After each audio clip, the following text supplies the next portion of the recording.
I'm lying in bed, trying to recuperate from my what some people call poisoning. How are you doing today? He's recuperating in bed. Days that started off good, but by about 3 o'clock, I started to feel the need to lie down and wait out the pain. You're still getting about 3 or 4 hours before it kicks in stronger? Yeah. Was it something that has to kind of bleed out of your system or drain out of your system?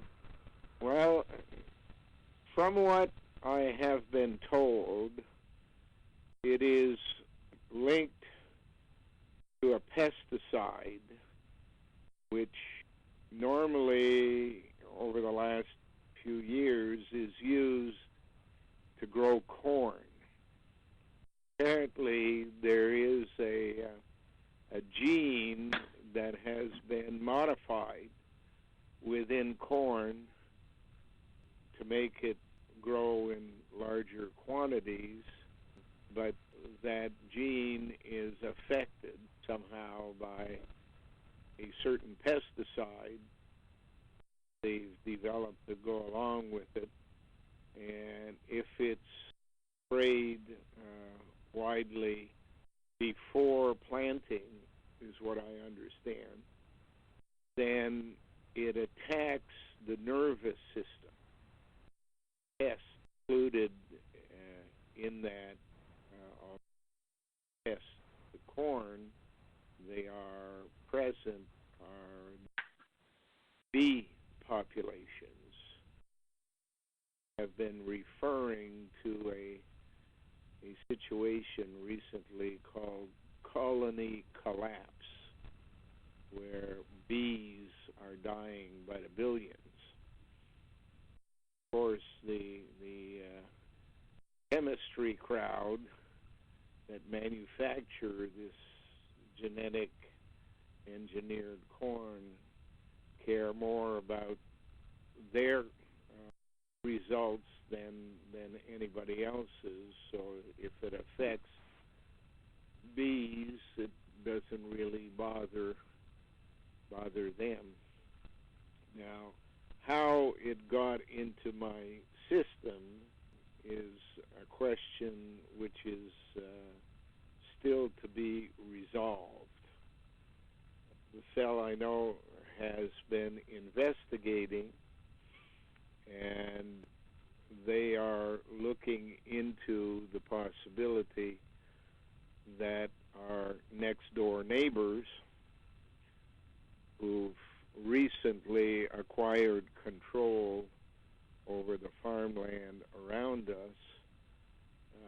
and who in their first year cleaned off the property next door to us, leveled it all off, and then collected the stones and laid down a crop of peas of some kind, whether they're really peas or some other derivative. Apparently there's been studies, genetic engineering studies on these crops that could be soya bean related.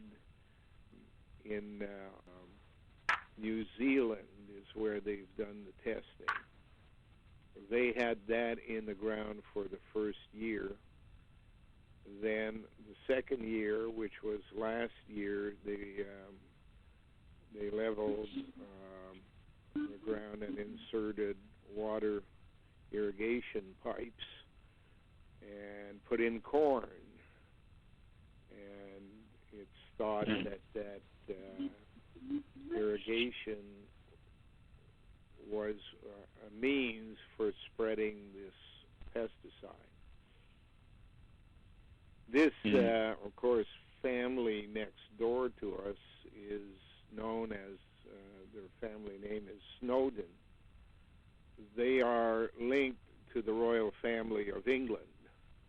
Princess Margaret, the Queen's sister, had been married to a photographer by the name of Snowden. in Montreal, there is a district just west of center called Snowden, and it's linked to the families of Europe that control royalties. So that may have been reason for an increase in this pesticide being in the neighborhood, plus the fact that if there are trucks going by all the time, this pesticide in them in the spring can have a buildup. But there's another consideration. Farm that it was pre-designed for just this purpose at this time. You guys have seen that the situation that existed in the basement of the house is one that brings a flow of water into the sump pump. We have to pump it out of the basement back on the surface because it happens year-round practically. It could be that someone is adding this pesticide as it flows by their place. Then it comes into the house and has an effect on the kitchen corner, which is the northeast corner of the house, lying on the ground. Even in the middle of winter, water flows there, can be 25 below zero, and there you are pumping water out of the basement onto the ice out there. But the layout seems to be such as to affect a narrow band of land, which is between two sets of pine trees, spruce pine trees, leading back from the house all the way to the barn. Since I've been on the property, I've had the occasion on probably 3 or 4 times apart from this one, having eruptions, what almost seems as a nerve gas that affects nervous system in a manner that basically makes it difficult for you to lift a leg or lift an arm up in the air. Hands go numb, your wrists hurt, get a band of pain across the biceps, shoulders, neck. Lifting, you can have one sore hip one day, and it'd be perfectly well the next day, while the opposite hip has all of a sudden gone crazy on you, or left wrist stops hurting one day and the right wrist begins to hurt. So it's jumping around the body from day to day. When we were called, Jennifer and I, to go to Montreal for the refugee hearing, told them that we had animals to take care of here, and it didn't make sense that someone should be asked to go to Montreal when the headquarters of the immigration department is in Ottawa, and Ottawa is basically 50 miles from here, and Montreal is 150 miles or more from here. But they insisted that we go there. And when we went on March the 4th, there was an understanding that it was not the right thing for us to do, to have to go to Montreal.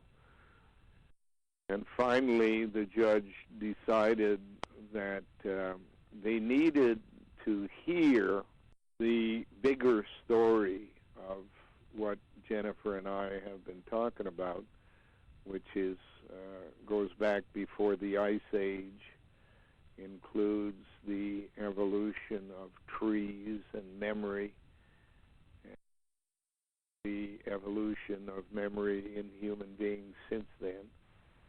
And it was suggested by me that that would take approximately 4 sessions of about an hour and a half in order to go through the entire thing, and that I couldn't leave Ontario to go to Quebec 4 days in a row. So they arranged for us to have a meeting in June 17th, 18th, 19th, and 20th, where we would go to the Ottawa office and they would have a video teleconference with Montreal from there.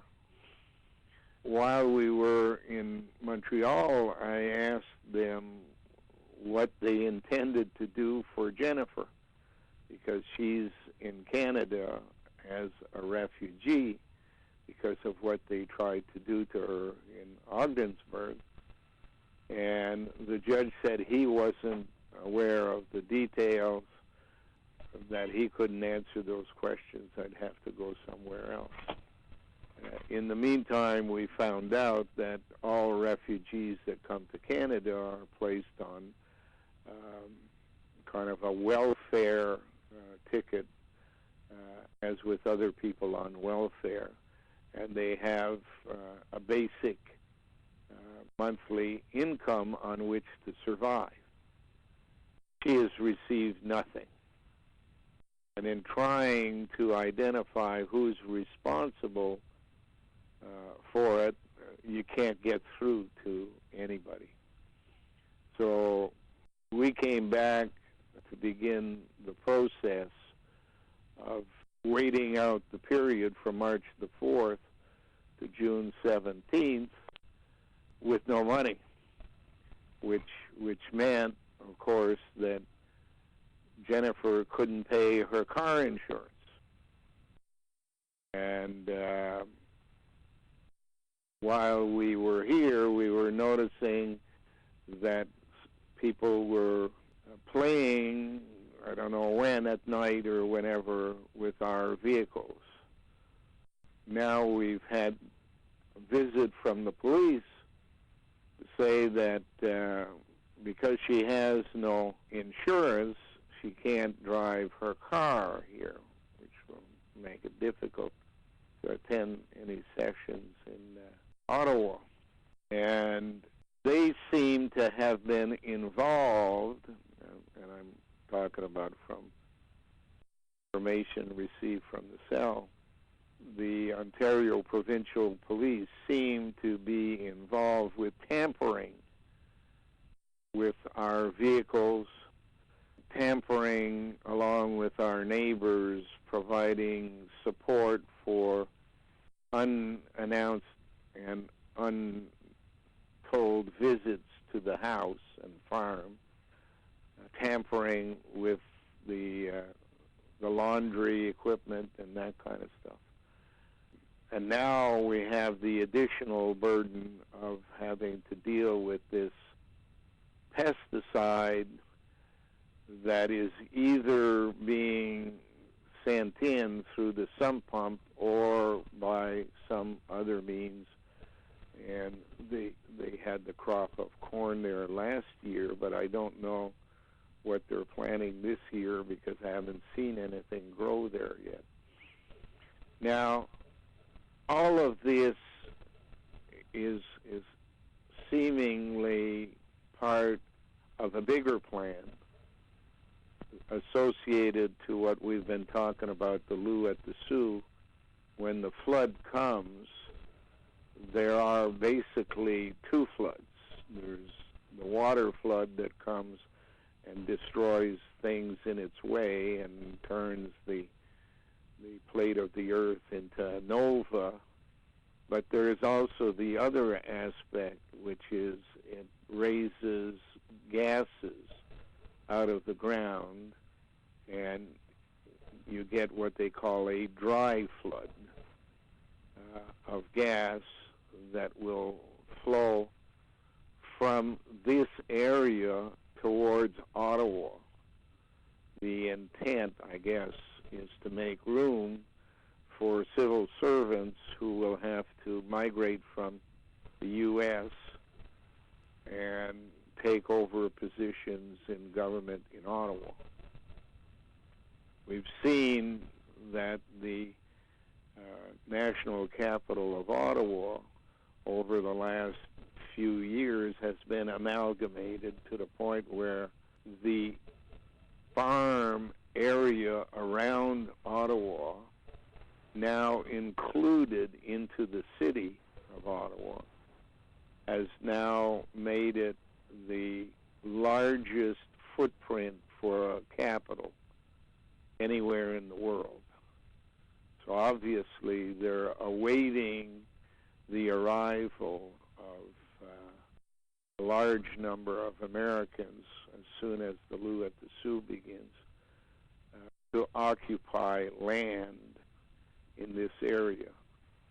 They're also building at high speed one of the largest shopping centers you could find in a rural area, including people like Staples and Walmart and other big American companies are setting up in Canada here. So what the purpose is of what they're doing here, precisely what they're doing in this place, is somewhat in question. But it is, and always has been, suggested by Norse mythology that at the end times, the northern hemisphere must be destroyed. 1,000 years later, the southern hemisphere, and then a waiting period for the passing of a new North Star called Alderamin, that there are to be, and there haven't been, from what we understand, since the Ice Age, any real independent human birthing activity, but rather all of the birthing is being manipulated since the 18th dynasty in Egypt, which is somewhere around 1500 BC.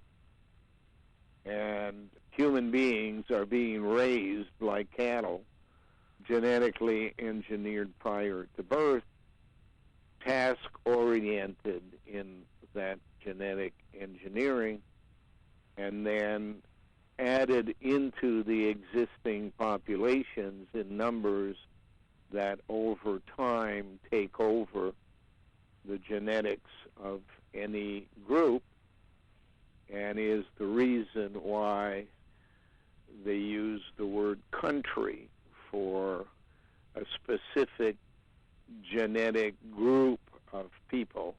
The word country, of course, you know that if you take the O from the front and you put it in the back, the tree, T-R-Y, becomes Troy, and the front part becomes cunt, and that's one of the ways they have of hiding and laughing at us over the things they're doing, and that it is intended that there will be a final war called Ragnarok, made up of reanimated human beings who have proved themselves to be the best soldiers on the battlefield.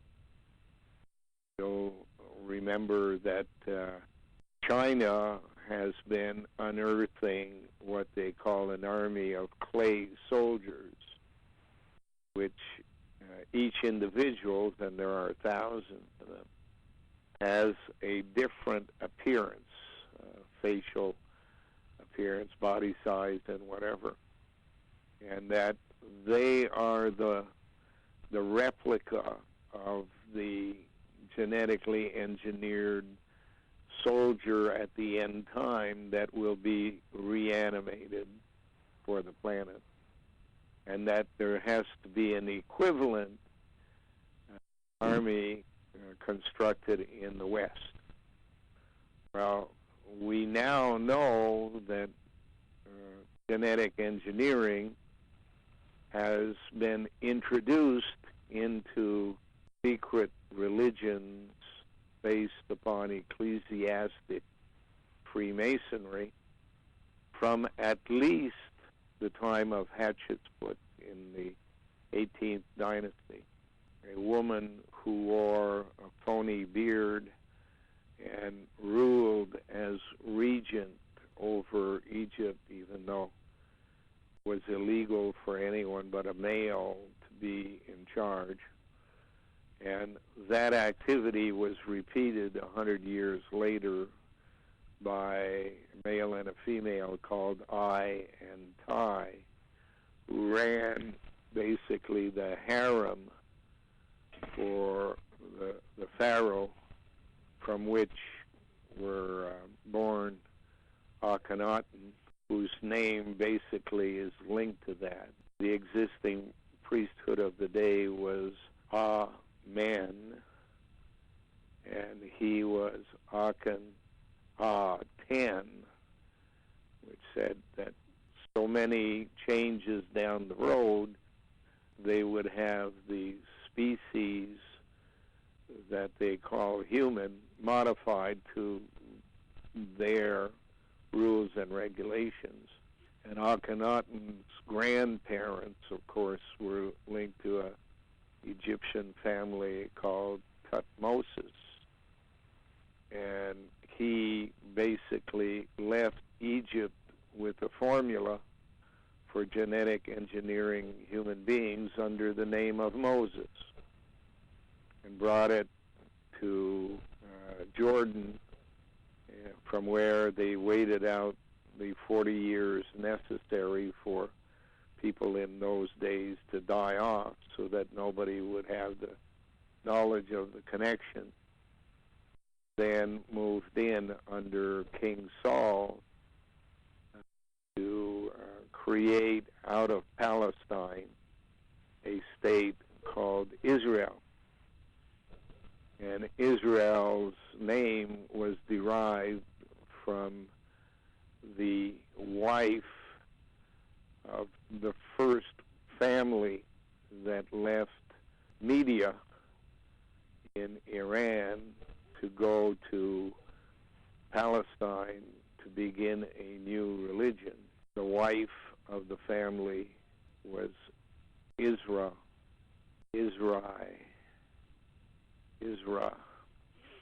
If you add the pronoun le, as you do in French for the, that makes Israel. Snowden family has its origin in Israel as well. So this entire area, I am told, is to be divided into three parts. One place where the soldiers who will fight the war on behalf of the West will be animated.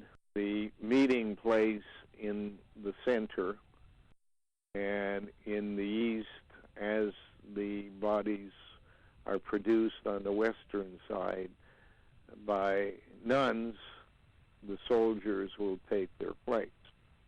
If you look at the map and look for an area called Morrisburg in Ontario, just between us and the Quebec border, that's where the war is supposed to take place. Now, if during a war one were to use fact, kill off the two armies, which is basically what they did in the 18th dynasty with Tutankhamun and his brothers Menkaure, who fought each other to the death so that the genetic engineers, Ai and Tai, could in fact take over. Exactly what they did. So we are probably, Jennifer and I, here at this time as guinea pigs. And they are running the scenario past us to see how we act and react. Jennifer also has a case of this nerve agent disease, but because she's been here only a matter of months, and I've been here for years, the intensity is different.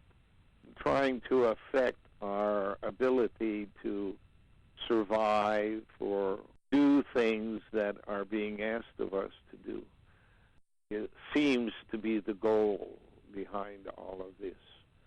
And it's heading for a point which I suggest is John the Baptist Day, June 24th.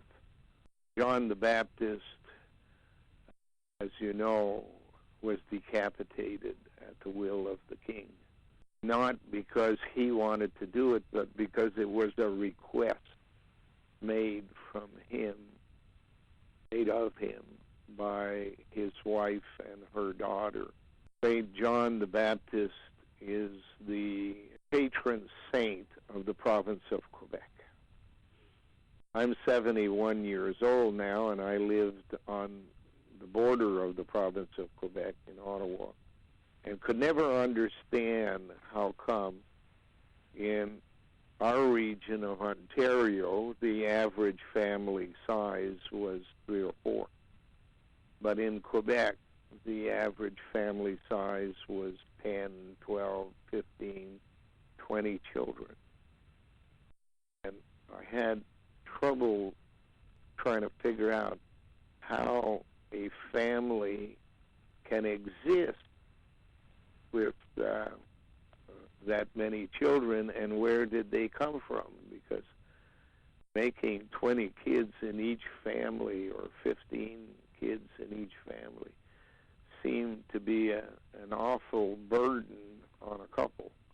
But now that I understand that the children they physically made were only a fraction of that, and the absorption into the family of a number of manufactured children, manufactured by the nuns at the local monastery, would explain what was going on.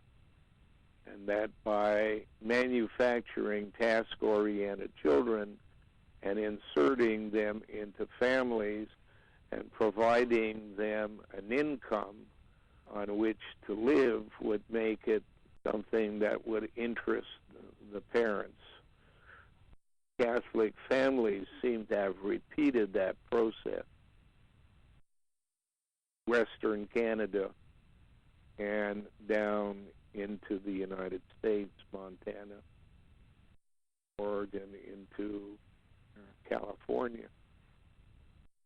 So if you genetically engineer a race by introducing into it a number of people you have task-oriented and manufactured to take it over, these people who come in, of course, pass down their gene pool on a 4-generational basis, which means 80 to 100 years of descendants from these manufactured people.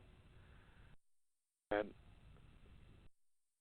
it's easy enough to spot, since most of these factories were centered around prison colonies, that personality was important to the people who were genetically engineering people. And that if in your prison you had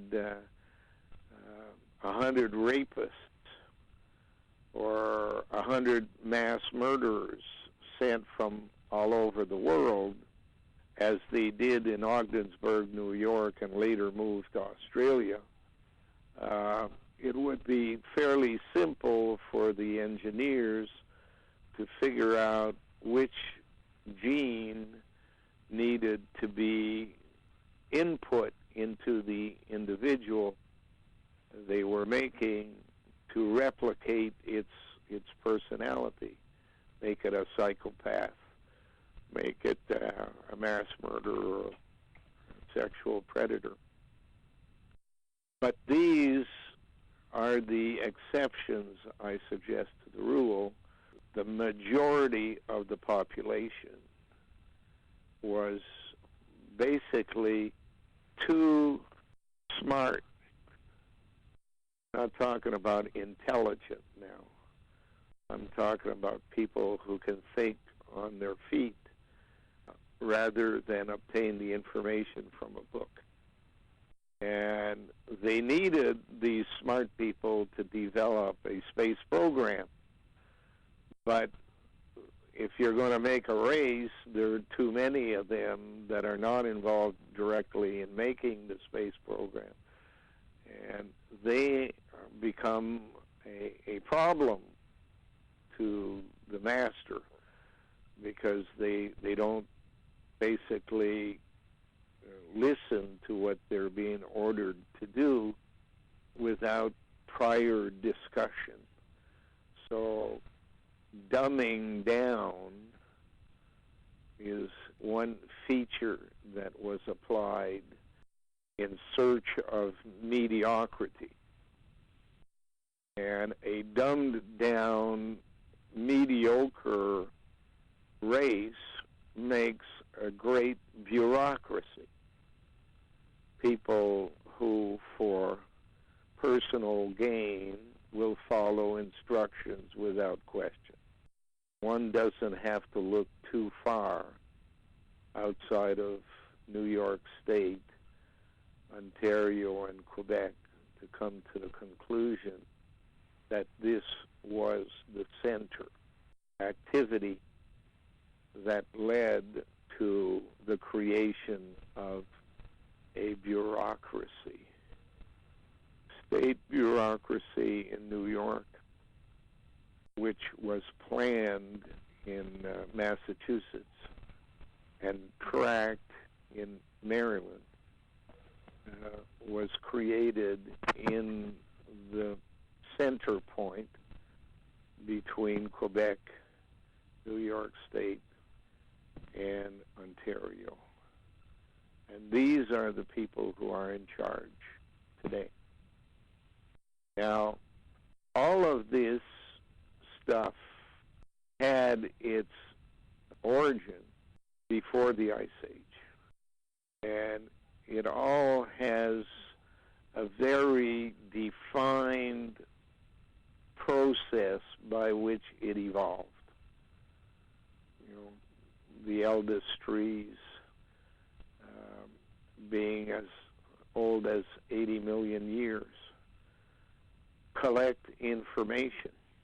They do it in a ring because the tree is basically static and can only record information which goes by it, such as which summer was warm, which winter was really cold, if there was a lot of rain.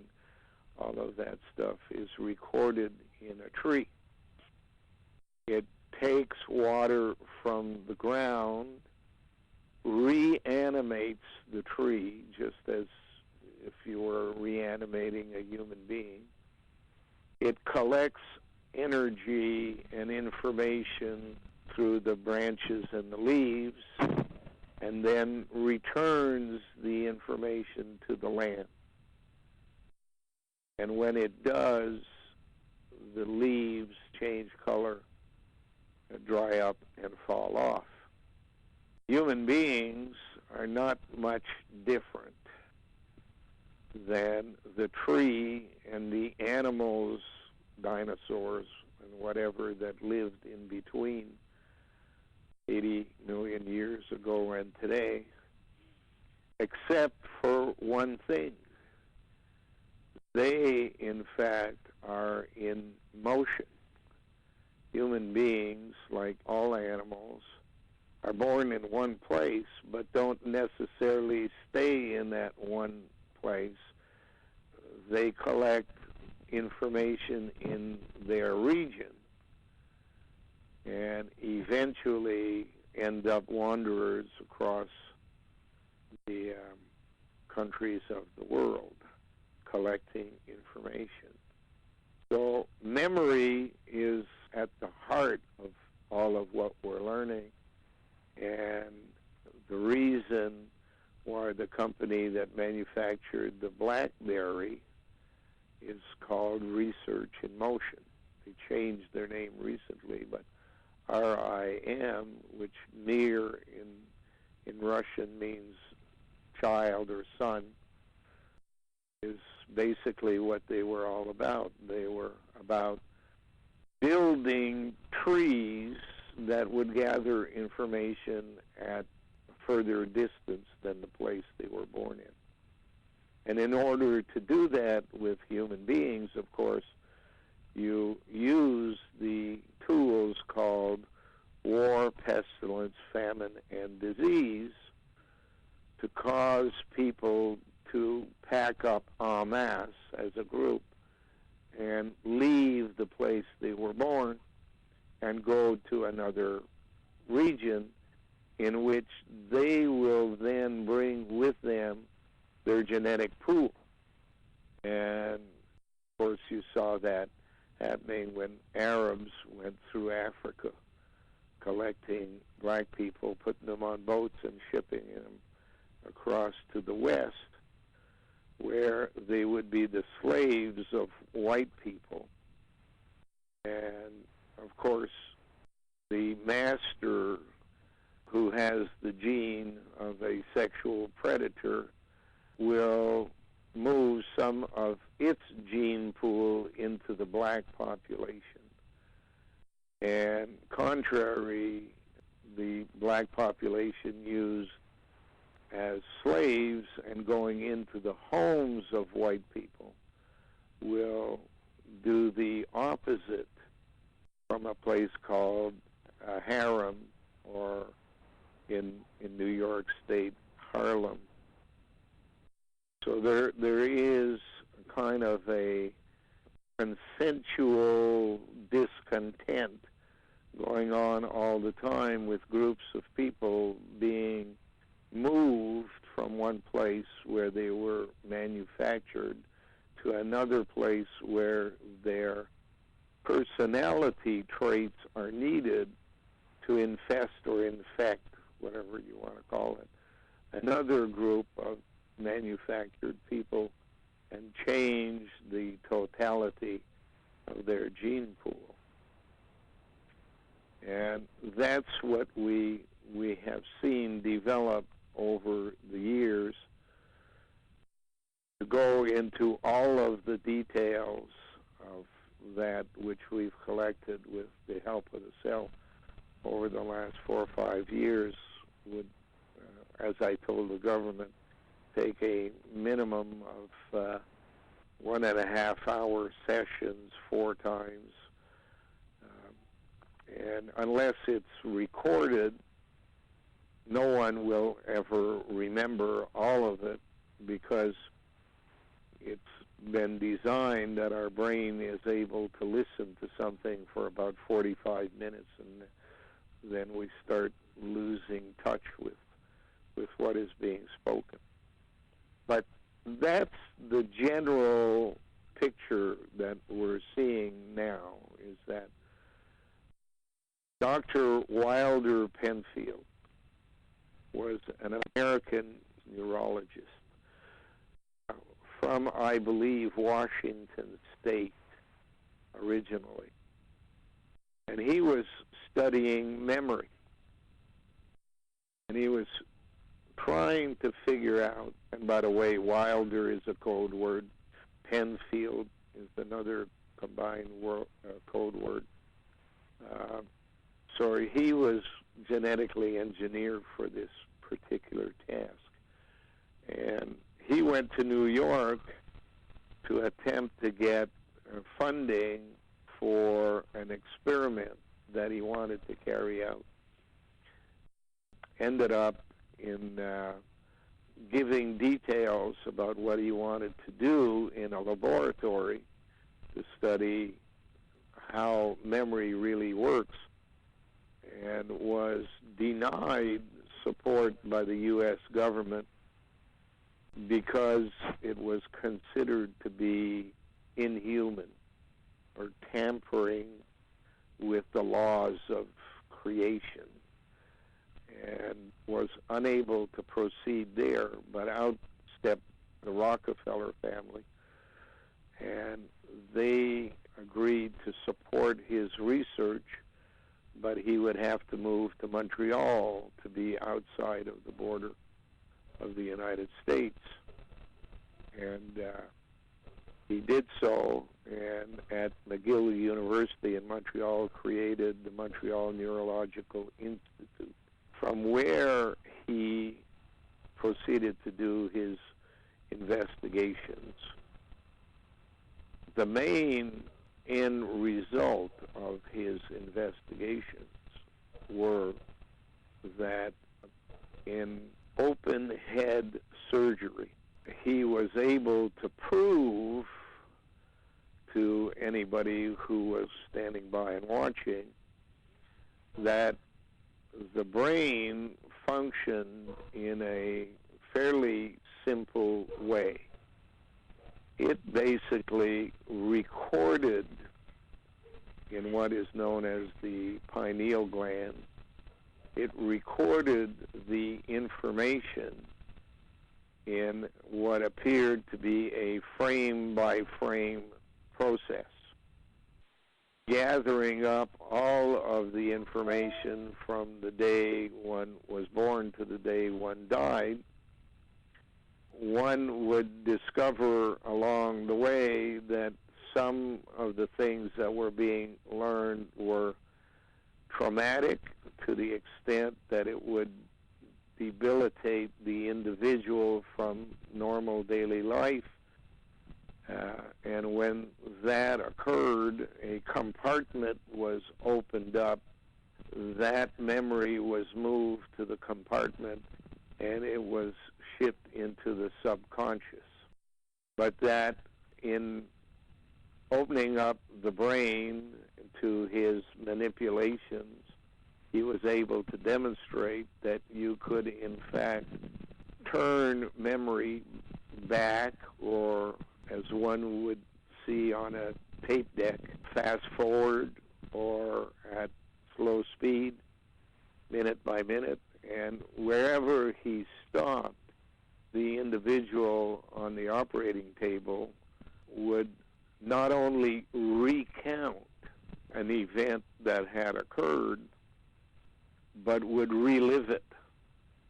It would be more like a videotape, an audio tape combined of the event than just a memory of the event. And he could basically move it back, and if there was a gap, know that that could be retrieved from the subconscious. All of this being done by the in-between brain, which sits someplace above the spinal column and below the brain itself, and could in fact play with the individual by tapping on the brain to move the story backwards or forwards in its memory. One of the things he also discovered was that the brain did not keep its entire memory in one place, physically speaking. That if a person was injured and a part of the brain was destroyed, the memories were lost. However, over time that followed the injury, that memory was regained into a different portion of the brain, which suggested to him that there was a storage place outside the head where information was being backed up, much like a computer uses a hard drive and then a flash drive or whatever to make information that was primarily in the brain portable should something happen to the hard drive. So memory, after all, the computer is designed on human beings, and it's from these lessons on the human body that people built computers. So with all of that information provided to him, he concluded that the backup were the memories on human beings, and the glands located within the region of the memories. And of course, the word mammary is made up of two parts. Mam, most ancient matron, so the original clan mothers of Africa. And memory is basically where the information is stored. And as soon as the brain is no longer ill, even though a part of it has been destroyed, there is a call-up and a downloading or uploading to the brain from the memory in the memory. That basically, making a long story short, is what he concluded was how human beings worked.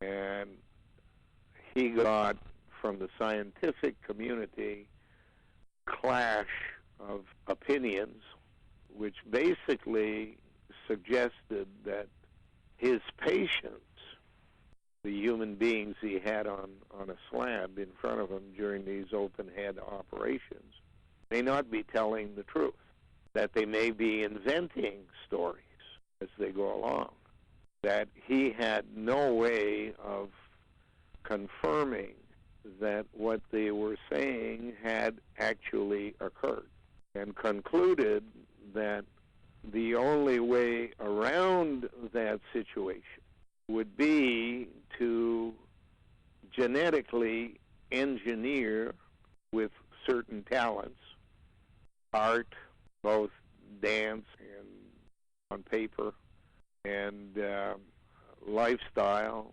social engineering, would have to be orchestrated in a trial model from beginning to end. And that would mean you would have to manufacture a baby in a nunnery, hand that baby to a known family, have that baby involved in ritualistic stress on very specific occasions during its entire lifetime. In other words, as a baby, the parents must, on a very specific day, very specific date, abuse that child, physically and or sexually. That as life proceeded, that abuse would be transferred to babysitters, and later on to teachers, and from teachers to friends, and from friends to kidnappers, from kidnappers to the medical profession, doctors, psychiatrists, therapists, and that's why they call them therapists, the rapists. And under each circumstances, records would be kept, detailed records would be kept. Our belief is that in 1955, just following his retirement, Dr. Wilder Penfield started tracking a child. The parents were being paid a fee, and the parents were told where to live. And the child was born in Ogdensburg, which in 1867 had been described by the New York Times as Ogdensburg, Canada. But somebody on purpose, following the Ogdensburg Agreement, drew the border between Canada and the United States slightly to the north of where it should have been, and therefore put Ogdensburg into the U.S. And that forced the baby makers, the Grey Nuns of Montreal and Ottawa, to move in 1869 to Ogdensburg. And for 100 years thereafter made babies from the prison colony that existed underground along the seaway, and the prisons that were placed in northern New York, where the system wanted to get prisoners away from the principal cities. And the building of the canal, Erie Canal, made it quite easy to put somebody on a barge in New York City and send them up to Troy, and then across and disembark and put them in a prison in Ogdensburg, from which babies were made. If you look at a newspaper, 1955, there's a story there about the Grey Nuns having a garage sale type of thing, except what they were distributing was free of charge, and they were babies. And hundreds, 200-300 babies laid out in cribs on the top floor of what was the monastery. A convent is what they call it. And people were invited from all over the United States to come to Ogdensburg and pick out a child. It would be free, however, it would have no papers. But yet they were advised that once they got back to their region, they simply had to call the bishop or equivalent in other religions, who would give them a birth certificate and later on a baptismal or whatever certificate was needed by that religion. One of the children born in 1955 that went to a family who took it into Montana was Jennifer. And their family grew to have 3 more girls, 4 girls. But Jennifer was never treated in the same way as the other girls.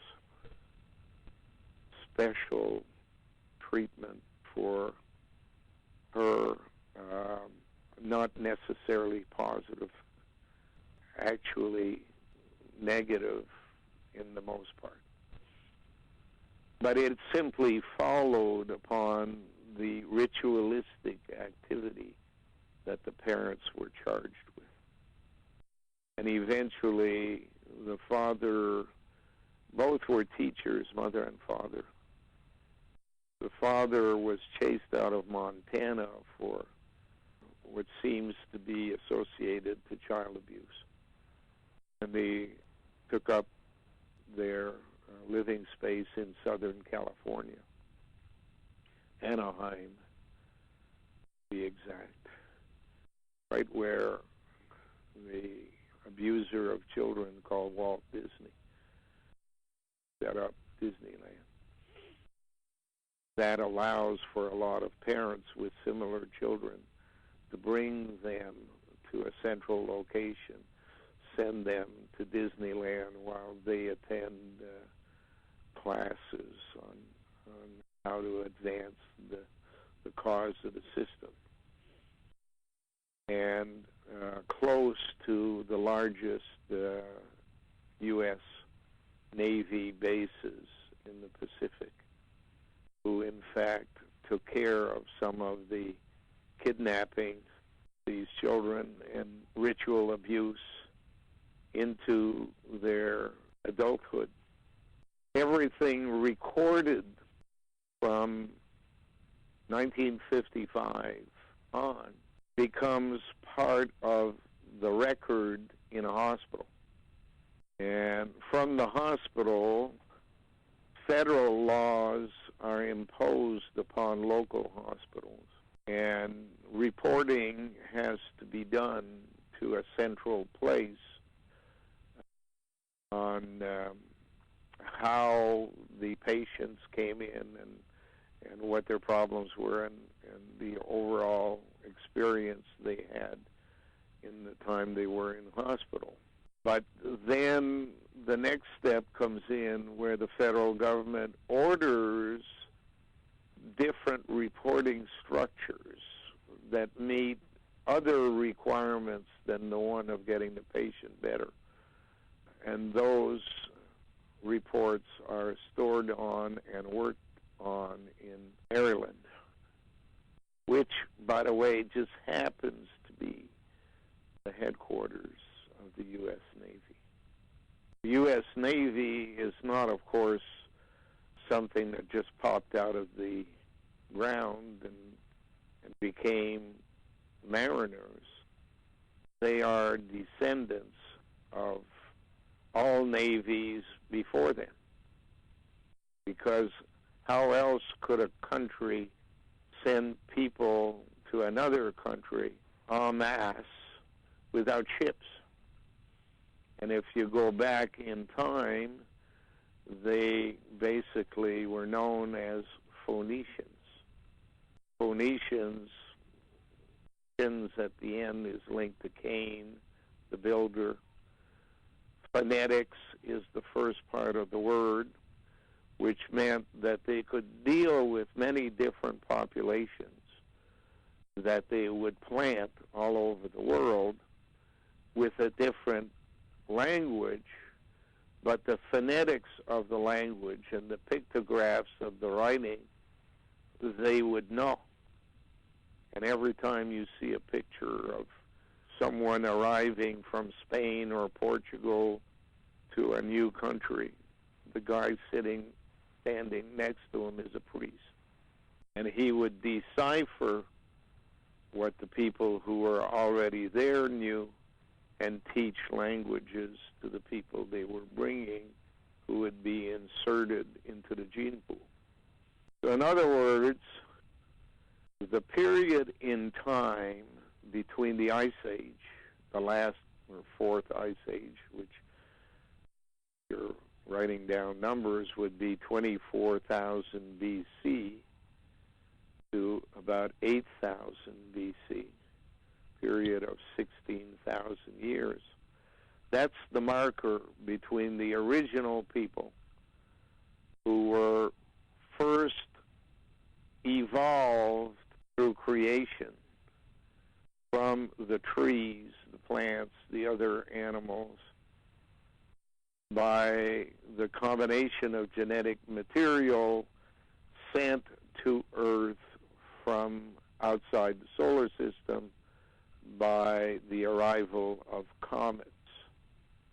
And over the millions of years, the evolution is basically a chance coming together of all of the parts under the right conditions would in fact create a new version of trees or a new version of animals, for example, the dinosaur, and then a newer version of animals such as the human being.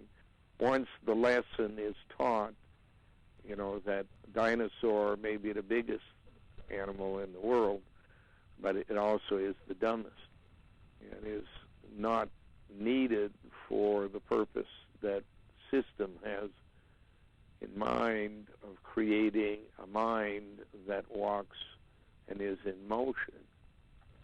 So some material arrives by comet which causes the destruction of the existing ruling race of animals, and others lay down the foundation for the genetics needed for smaller but smarter animal called human.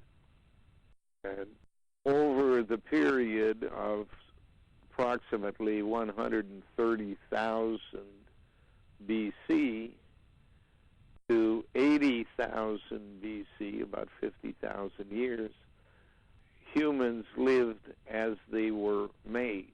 Unfortunately, for most of them, what ended up becoming males were in one place, and those that ended up being female were in a different place, separated by, say, the Mediterranean Sea and the mountains of Europe.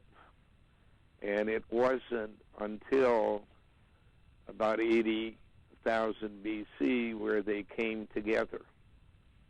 When they came together and had sexual relations, they began to understand the process through which genetic engineering could evolve. And what evolved is evolution, which basically means the taking away of the intended process of creation and transferring it to a group of people who claimed the rights of creation and called itself God, linked to the word dog backwards, dogs and bitches. And they worked out the process between 80,000 BC and 60,000 BC. They worked out a process by which they could make babies and understand what was happening and what role the male played, what role the female played. The babies born that were male went with the Neanderthalers. The babies born that were female went with the women who were later called Amazons from North Africa. And until they fought, they were learning. But as they learned and developed archives, one group and then the other felt that they were the principal partner in the deal, and they didn't need the other one's assistance if they, in fact, decided to genetically engineer their own. So the males basically sacrificed females to steal their eggs, while the females gathered sperm from the males and put it in some kind of lab, and each one had some of each of the other and went back to doing their own thing for a period of a couple of thousand years. At one stage of the game, the male side of things, Neanderthalers, lost a large number of people in a landslide of snow called an avalanche.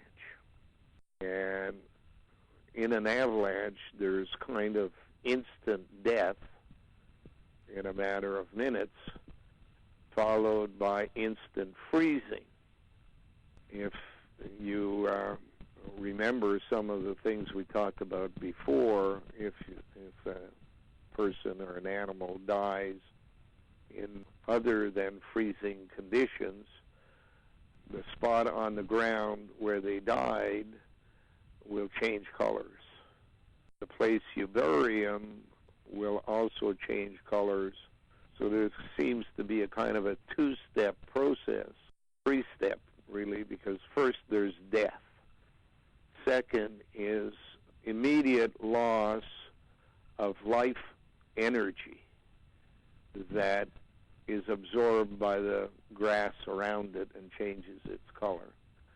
And later, as the whole body has been consumed, a final loss of life energy usually will change the color of the grass at the place the body was buried. So there appears to be a three-step process in birthing. One, you need an egg, real egg from a real woman, or genetically engineered, which means basically you open it up, take out what's in it, and put in what you want instead. The next thing is the fertilization of that egg.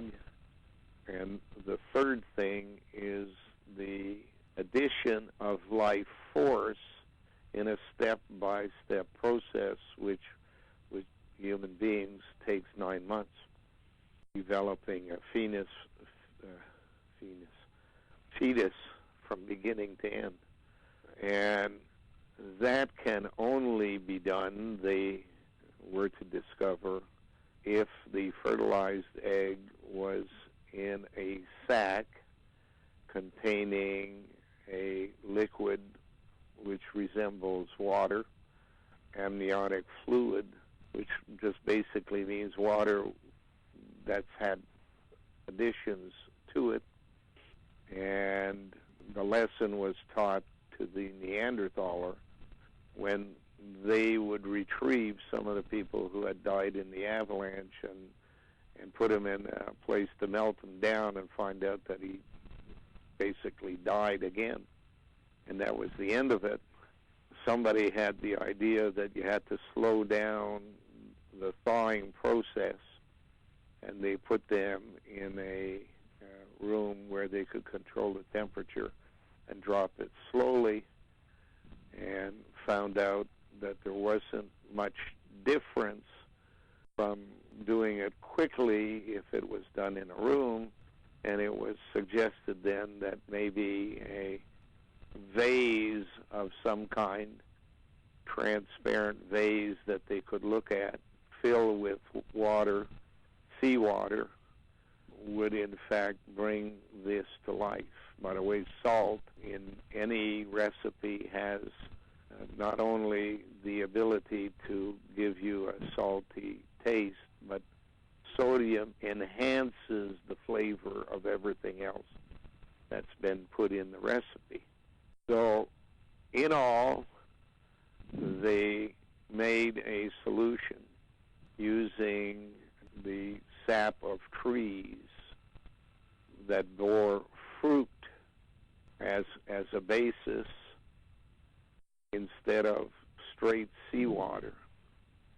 Mix the two of them together and watch the meltdown of the original person, and then pulled him out, seeing the bubbling or whatever effect, change in color of the liquid, and then put the fertilized egg in there and saw how it interacted with the egg and caused a new birth. There is a suggestion that at one stage of the game, the fetus could be taken out and inserted into an animal to be carried to term. The animal suggested is a sea cow, manatee, that kind of animal, whale, which is linked to the word male. In any event, they found out that you can, in fact, reanimate the DNA of one person from the egg and the sperm if it's properly done in a laboratory. And that was the lesson learned in the 18th dynasty, which was given to them from the people who had developed prior to the Ice Age. So the reason for the period in time we're in, which is 8,000 BC forward to about 8,000 AD, is basically a laboratory. The people before the Ice Age who used the technology they had developed to master the race, very well known in secret societies as ascended masters, they in fact passed down the information secretly, known only by two separate groups, one male, one female, and called themselves ecclesiastic Freemasonry, and hide behind the scene to manage everything in this period of time, the 16,000 years, which is the time we are now at 10,000 years. Akhenaten 10. So now we've done what we were sent to do. We grew from a few 100,000 people, genetically assisted, to 7 billion people. We know by the writings of the writers of the 1500s, when the Bible was written and the New Atlantis was written, that they consider the period of time 4,000 BC to 2,000 AD to be known as the College of 6 days, one day being 1,000 years. So that's where the story of making a woman from Adam's rib, Eve, is the woman that was made, which basically tells you right off, this isn't going to be the last version. This is the penultimate version, Eve, women. And over the period of the last 6,000 years, we have accomplished everything they were looking for. One thing they were looking for was to be able to test on a large enough group of people war, pestilence, famine, and disease. Unless you have a large enough number of people to do it with, you can't be sure of the end result. Now they are. Another thing they've learned is that you can make anything you want in a task-specific world. You can make people who are smart. You can make people who are not smart. You can make all kinds of people who consider themselves masters. You can make people who consider themselves destroyers. All of these things are all possible. They've done it.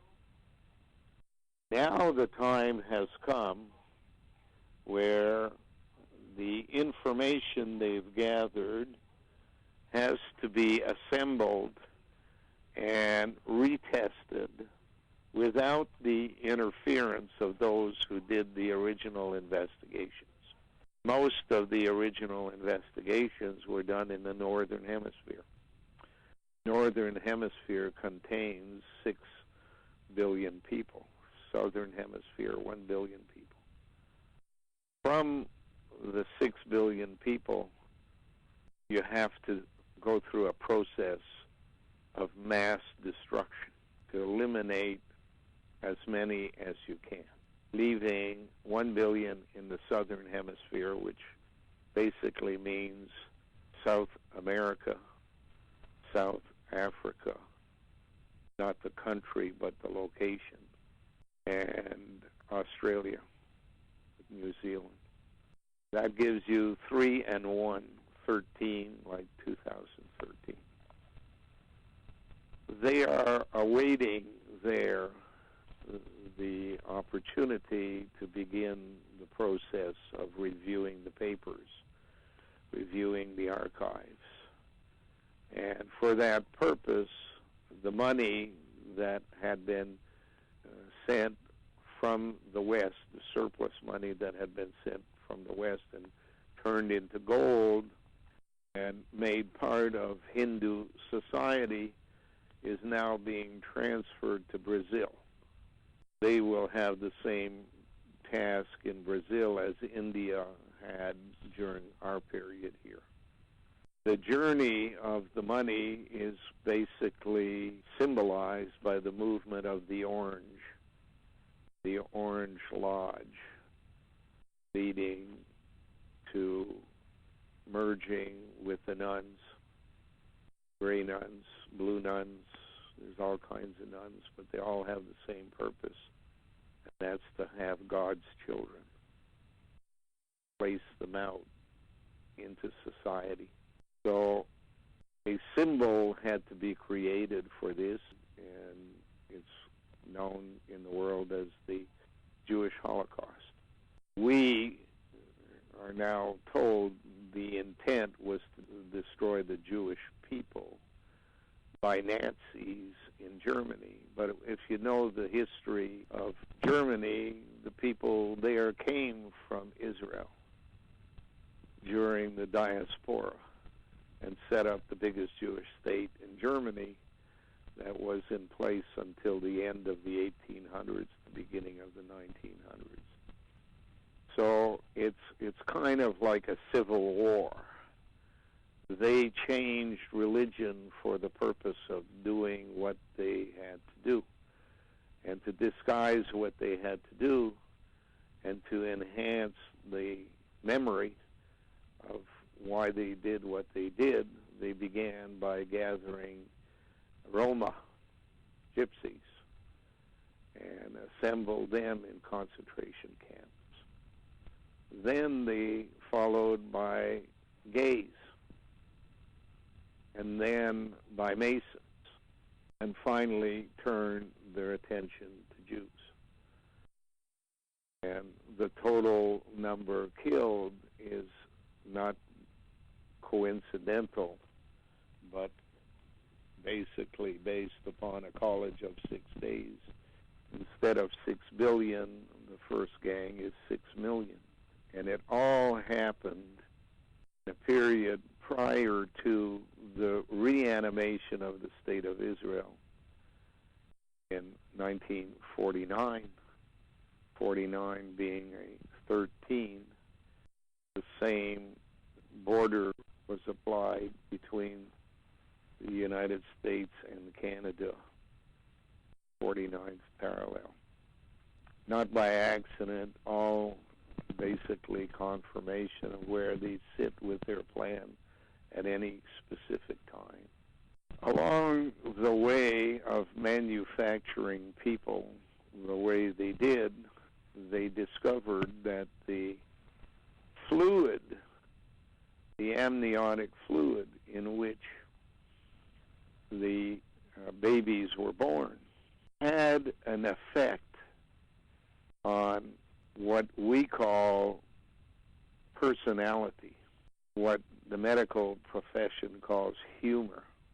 And it was by trial and error that they tested different fruit trees as a mixture that could be added during the genetic engineering of the fetus.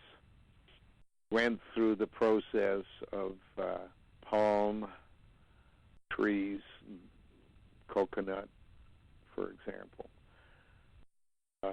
and into fig trees and plum trees, and orange seems to be a very helpful fruit to use, so it basically was sent from India to China, back to India, and then distributed step by step all over the world. and the latest one to receive from Japan, the orange, after it has traveled all across Europe and North Africa to America and across to Japan, is now in Brazil. Brazil is the largest distributor of oranges in the world. However, they did find by accident while they were in Montreal, Canada, that there was something in the water coming from the St. Lawrence that seemed to be better than fruit juice. In other words, when you make a fruit, you lose some of the quality of the sap.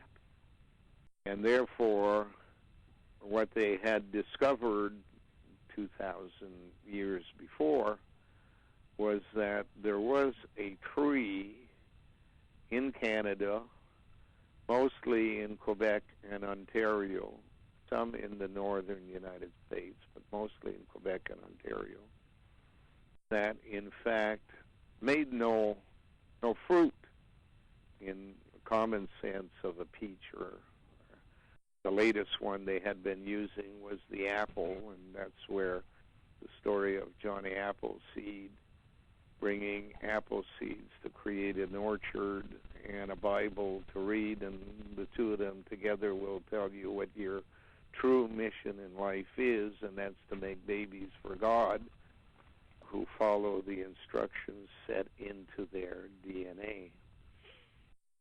But that the maple tree, which is a kind of a version of the apple tree, but more female than male. The word apple, of course, starts with APP, which is from the word pap. Everybody knows what a pap smear is and what it's all about. In the original sense of the word pap was the breast, because the breast feeds, it nurtures, and that's why the name Pope at the Vatican is the English version of the French word pap, which comes from Latin. So the mother seed, as opposed to the father seed, is more likely to be closer to what they are looking for. They call Ogdensburg the Maple City.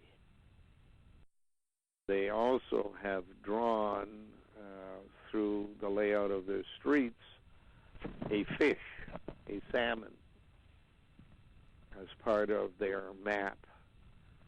So there's a context there of salmon going home to spawn. They turn red and die. Maple goes home to create leaves and move sugar. That's why they call them sugar maples.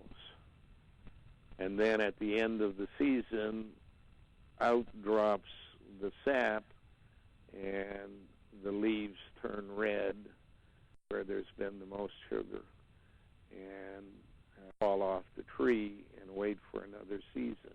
Spring, of course, those who make maple syrup will gather up the sap as it's rising on those nights that are very cold at night but sunny in the morning, causes the sap to rise, and they kind of hijack a portion of it and then filter it.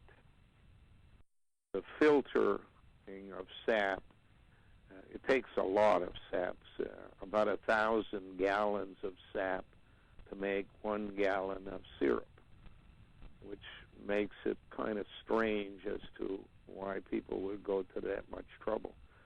In any event, they do, and much of what is made in the way of maple syrup, the high-quality stuff, is put into warehouses, and for whatever reason, not much of it gets on the market. Only the darker stuff that has more bark taste ends up on the market for sale.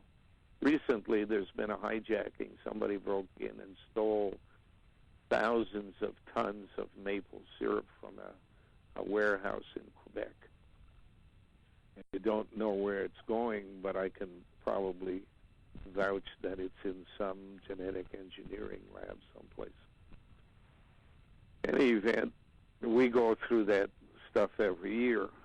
If you go back in time, there is a time where a group of people who, in ancient times before the Ice Age, were known as the Golden Hordes. Those are basically people who came from the Himalayas, set up in the Caucasus Mountains, had a group of descendants which are known as Caucasians. These first batch of Caucasians were white, blonde hair, and moved into Northern Europe, Scandinavia, Finland, and Russia, mostly. Finland is the only country that has kind of kept immigrants from migrating there. That's why they call them Finnish. And therefore, they have a very distinctive genome linked to Caucasians. But if you study the Finns, you'll find out that there are two versions of Caucasians. Second version had to be created because the first version was too linked to Asia, and they wanted a milder version for what they wanted to do in America. That's linked to the maple. Since it's linked to the maple, that Ontario and Quebec sit along the edges of the St. Lawrence River and the Great Lakes, and stuff normally pours down rather than up. If you consider that what is called the Bruce Peninsula of Ontario, which is, say, from Trenton, Ontario, or Peterborough, going west, it takes in the edges of Lake Ontario, Lake Erie, Lake St. Clair, Lake Huron, Lake Michigan, and ends just before Lake Superior. That most of the maple trees that produce sap, maple sap, sweet sap, grow in an area that will then flow into the Great Lakes, mostly Lake Superior. And since the Great Lakes are laid out something like a check mark, like the Nike, even though they appear on a map to be going south and then north, it's always going down towards the sea. It wouldn't flow that way. But the version up to Montreal and even Ogdensburg of the flow of the water there is basically two-directional. Middle is flowing south towards the Atlantic Ocean, so it looks north on the map. Seawater is flowing along the coast inland. The two get mixed together, basically giving you a premium quality of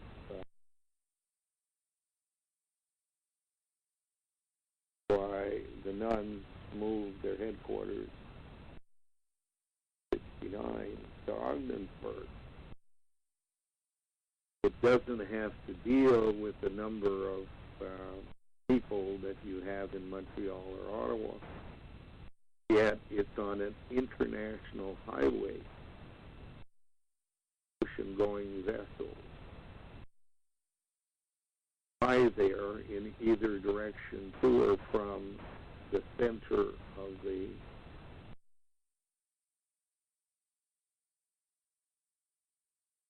ocean. To bring in prisoners from all over the world to their prison colony in Ogdensburg,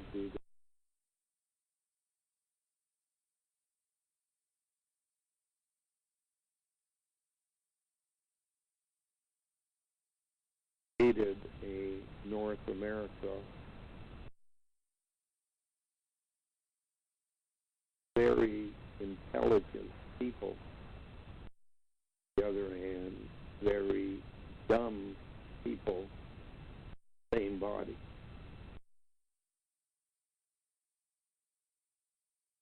Few intelligent, but zero smart.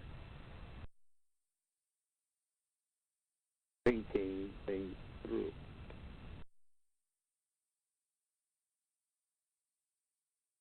Right now, they're done. Everyone. Don't need anybody to develop space program. 2 satellites in the Oort cloud. Pioneer 1 and 2. They don't need anybody who will develop propulsion systems because that's all been done in California. Don't need a military to defend.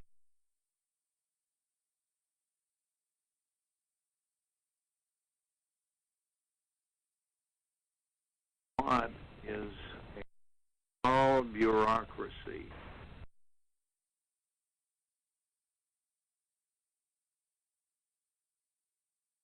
All working in social services, I think.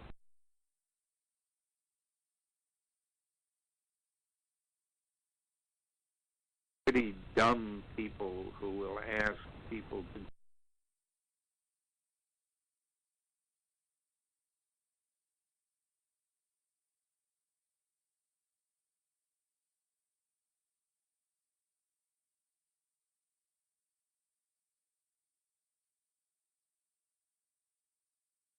any event.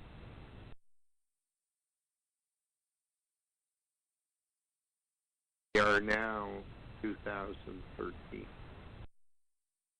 They had a plan to begin the destruction in 2000.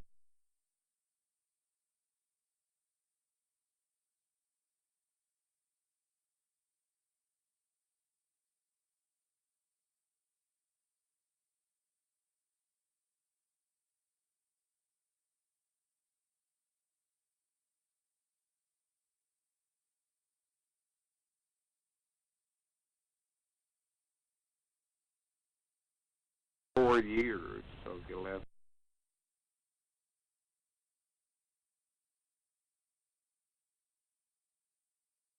According to the cell, the process of destruction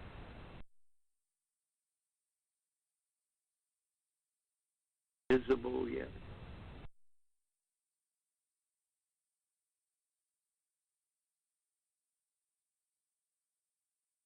Not the least of which was discovered after 10 years. Her name was Amanda Berry, as in blackberry.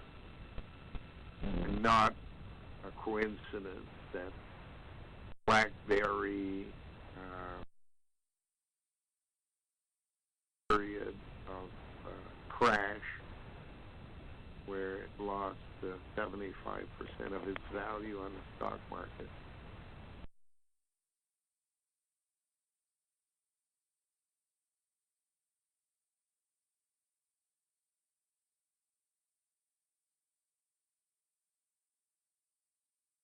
We are at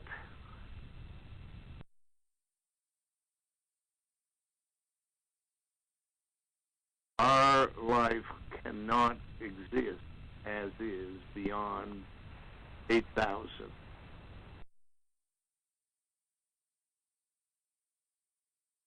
Most of the work of the destruction must be done.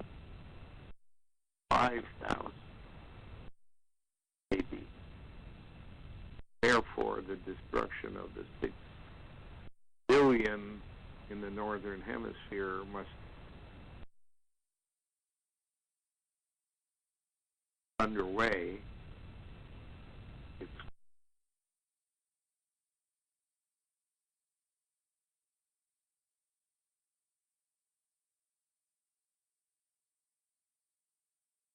That's why the Canadian government, who wants to know what I'm telling you now,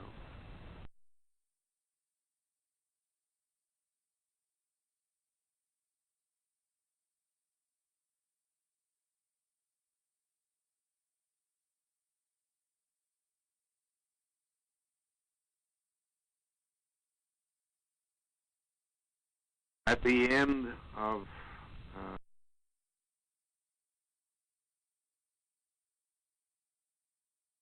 2062, which is 4 years after the coming back of Halley's Comet,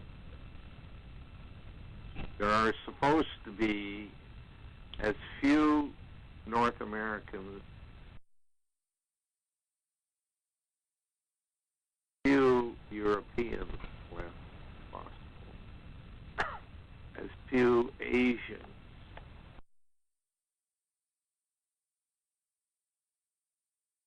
All group of people is to be assembled in a space between the 8th degree parallel north and 8th degree parallel south that will form a barrier between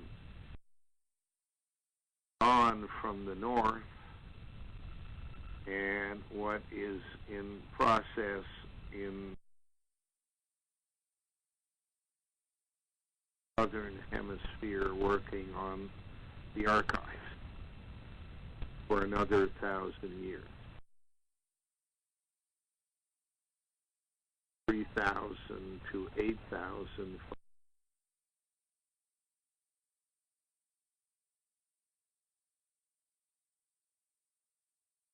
All to be reconstituted with the lessons learned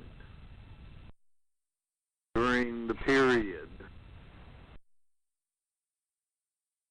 1000 BC to 8000 AD. Group of people who want to explore the universe from their position in the Moho discontinuity and the upper mantle of the earth. They intend to create a new race, and that new race will be shipped to the north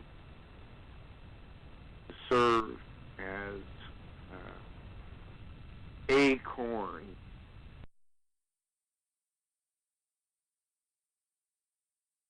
one per ship.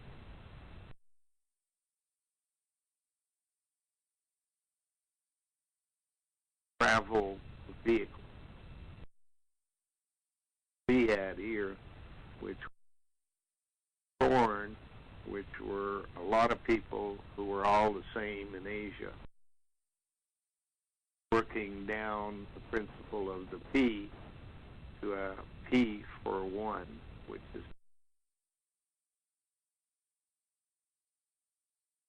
people guiding all of this stuff in North America, Trappist monks.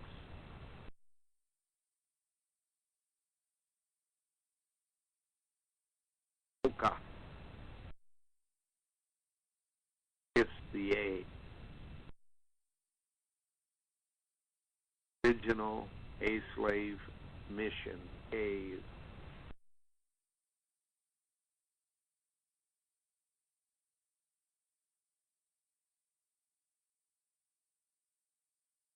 Belief. Know and have fill in the gaps by itself.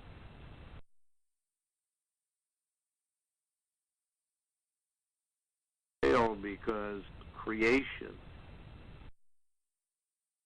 move a group of people out of this universe, serving people.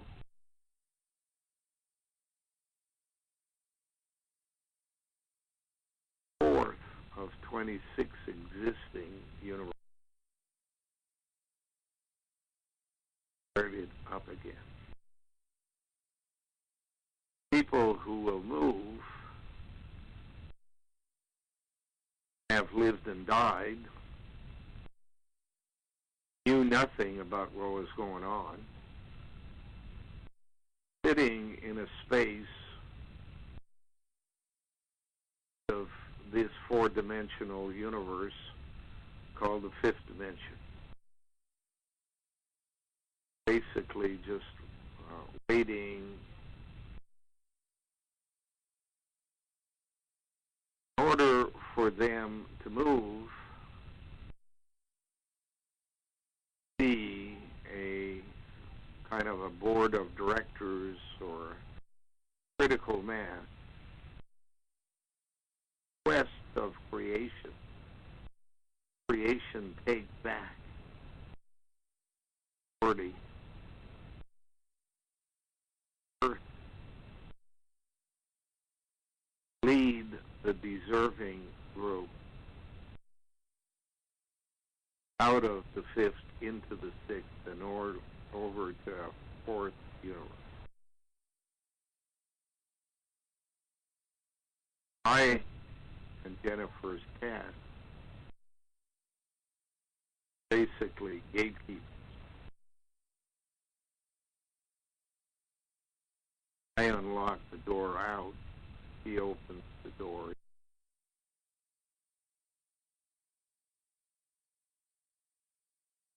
Think tank 13. Basically the equivalent of an archive. Get it from any individual.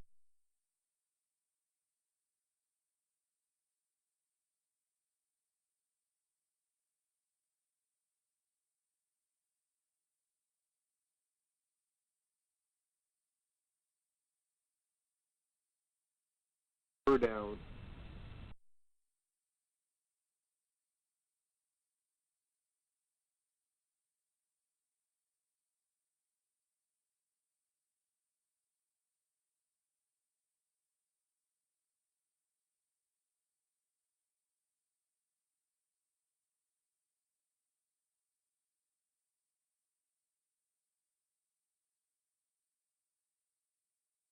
order.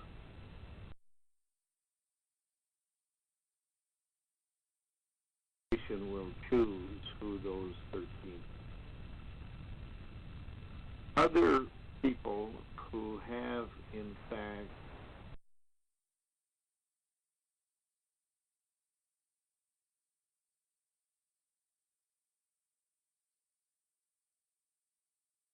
began to realize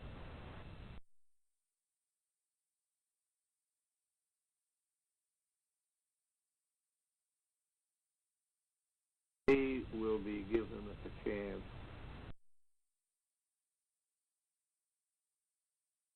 process of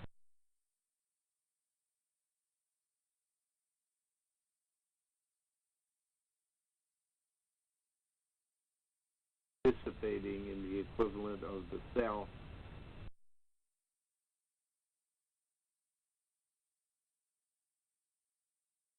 here.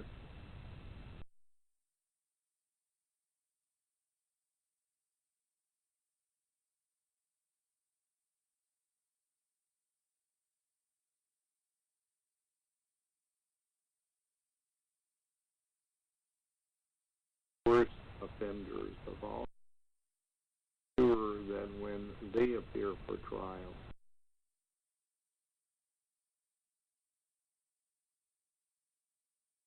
Any process become human beings.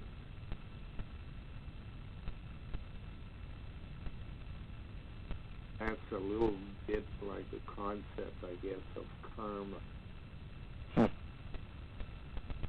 One of my big questions was always, what was it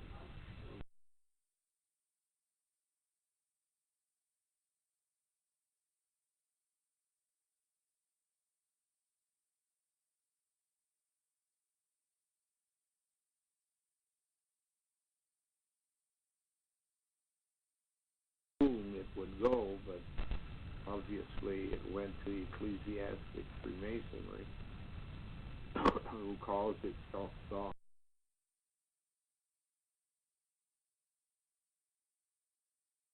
From the information I've received lately, appears not to have been done by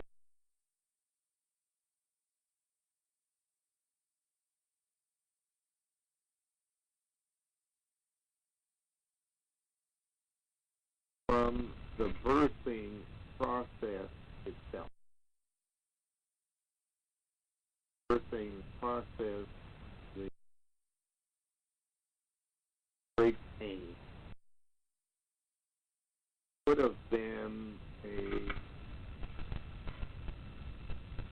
normal thing to expect, I guess, over a period of time, that mothers would say a prayer that would sound something like, creation, I really appreciate the opportunity of having children, but is it necessary that we go through such awful pain in order to bring forth life? Could it not be that critical mass was achieved of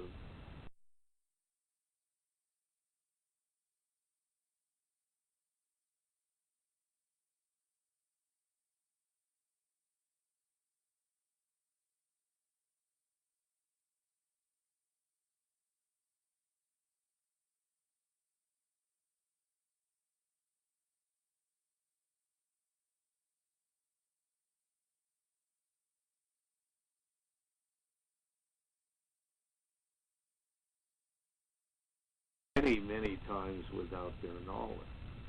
They were passed out. Children made, the monastery could be handed over, so that exactly the genome required in a particular task was placed in those places where they needed it. Now we have understood that if you ask for things that are to make your life easier, and those things are awarded to you out of the sequence creation had intended they be done, you are prone to a process called unintended consequence. And throws the timing belt off and brings forth pain in many more ways than the one pain you have.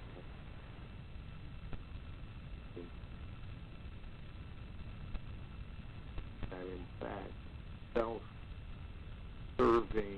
things usually end up costing you more pain.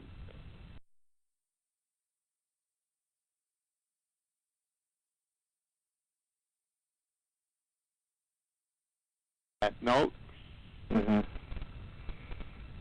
that's it for today. Anybody got any idea how long that lasted? Yeah, that lasted about 2 hours. Yeah, 2 hours. Yeah, so make tapes, distribute them to as many people as possible, and we'll take calls when we can, questions when we can. As soon as you... In return is that the animals that we are raising, the chickens, the cats, the goats, who teach us the lessons we learn, and the property we stand on, farm and the trees, need support. I can do that. We don't need any support. Personally, we leave that to creation. But the inanimate, the animated life on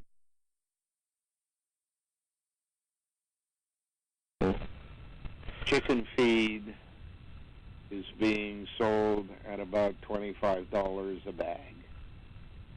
We work for chicken feed. Cat food is about $35 a bag. Plus they eat chickens. Goats eat hay. For us to be able to feed them without buying any hay, we have to build fences.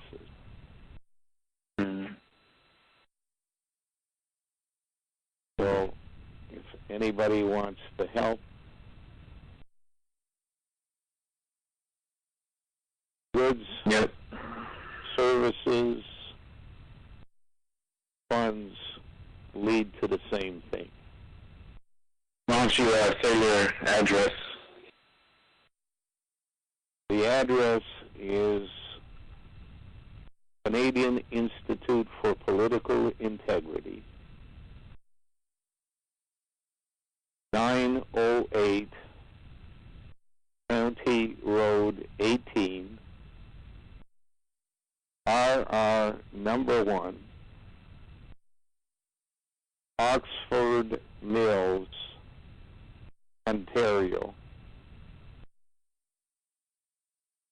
KOG 1FO. S as in Sam.